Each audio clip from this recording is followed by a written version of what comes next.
question 41 of Prima Secunda, St. Thomas Aquinas turns his attention into the irascible passion of fear. And question 41 has 4 articles, and it is of fear in itself, which is interesting because hope is the most important of the irascible passions, and then despair is the contrary of hope. But he only spends one question, although 8 articles, from yesterday on hope and despair, and then immediately moves into fear.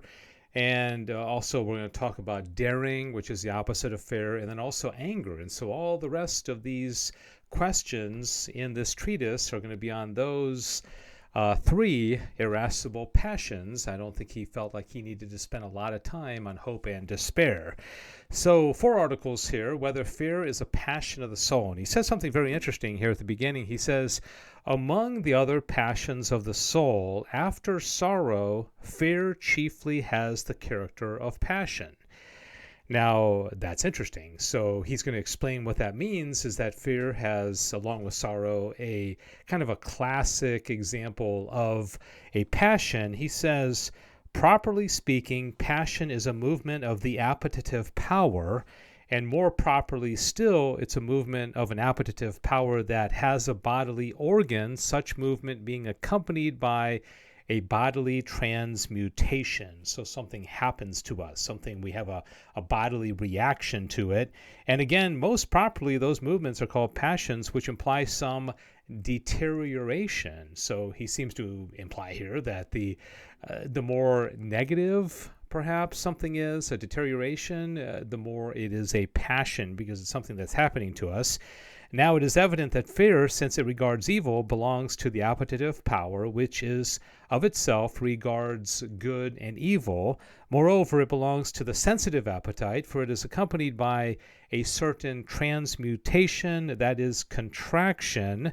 As Damascene says, again, it implies relation to evil as overcoming, so to speak, some particular good.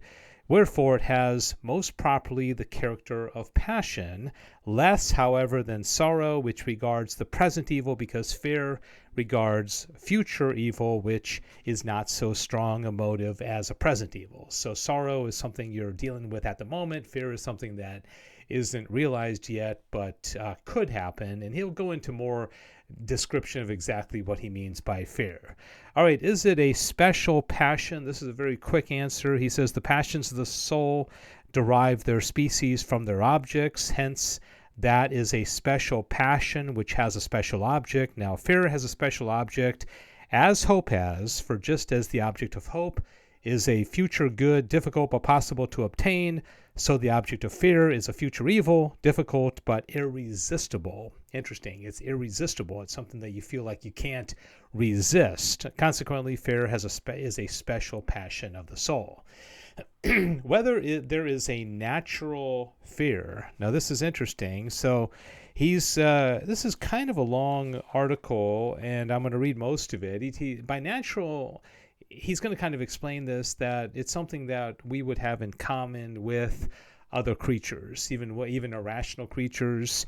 And he says a movement is said to be natural because nature inclines thereto. Now, nature, of course, is a very, very important term, an important concept that you have to understand in the Summa, because nature is, very, very significant to understand creatures and also God himself, because God, of course, is his nature, as we have learned previously. Now, this happens in 2 ways. First, so that it entirely accomplishes by nature without any operation of the apprehensive faculty.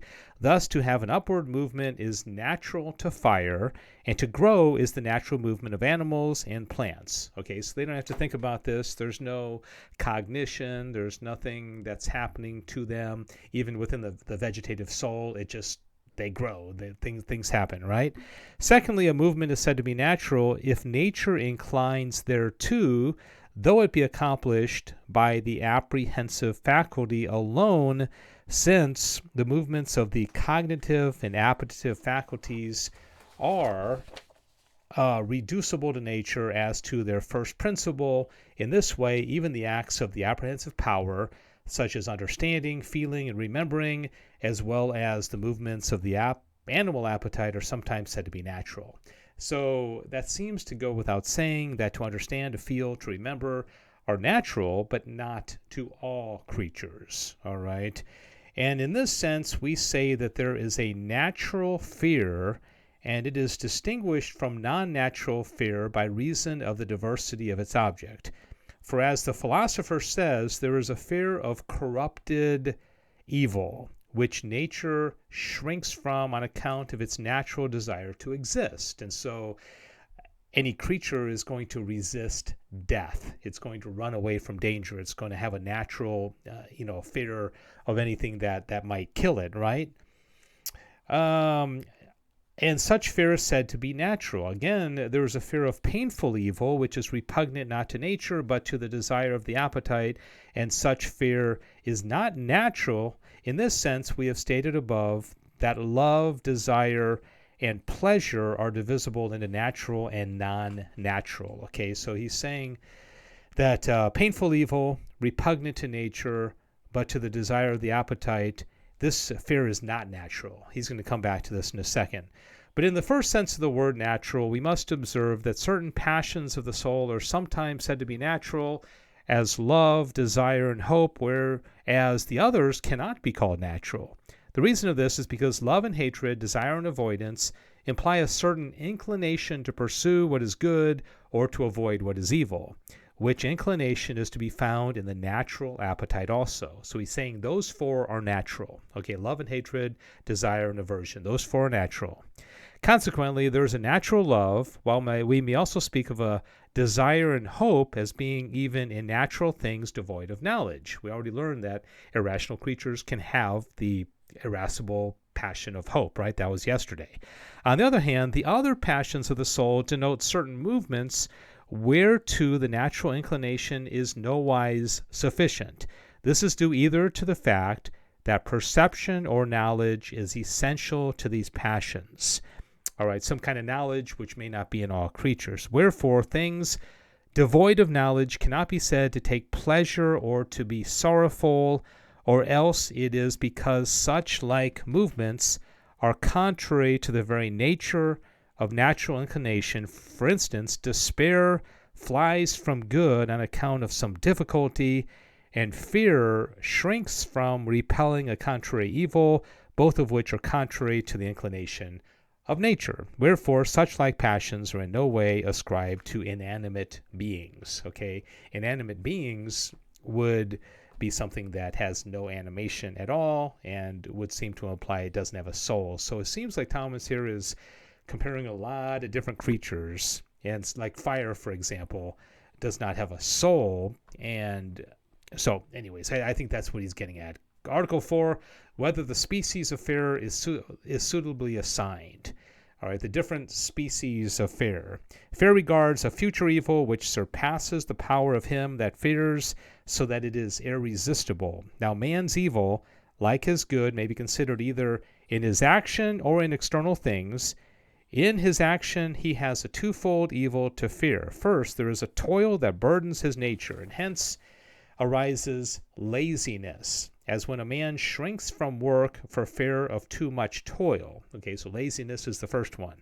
Secondly, there is a disgrace which damages him in the opinion of others, and thus if disgrace is feared in a deed and is yet to be done, there is shamefacedness. If, however, it be a deed already done, there is shame. Now Thomas would call shamefacedness good in many cases, because we should be shameful of something that's disgraceful.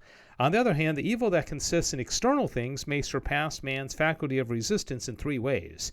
First, by reason of its magnitude, when, that is to say, a man considers some great evil, the outcome of which he is unable to gauge, and then there is amazement, which is interesting because amazement in this regard seems like a negative thing, but typically we talk about amazing things as being good. Secondly, by reason of its being unwanted, because to wit, some unwanted evil arises before us, and so on account is great, and on that account is great in our estimation. And then there is stupor, which is caused by the representation of something unwanted. Stupor would imply that we have no solution to it. We're stupefied by it, right? Thirdly, by reason of its being unforeseen, thus for future misfortunes are feared, and fear of this kind is called anxiety, which most of us can relate to anxiety in one way or the other. All right, those are the 4 articles in this question 41 on fear, the third of the irascible passions that we are learning about here in the Summa. God bless you. Thanks for watching.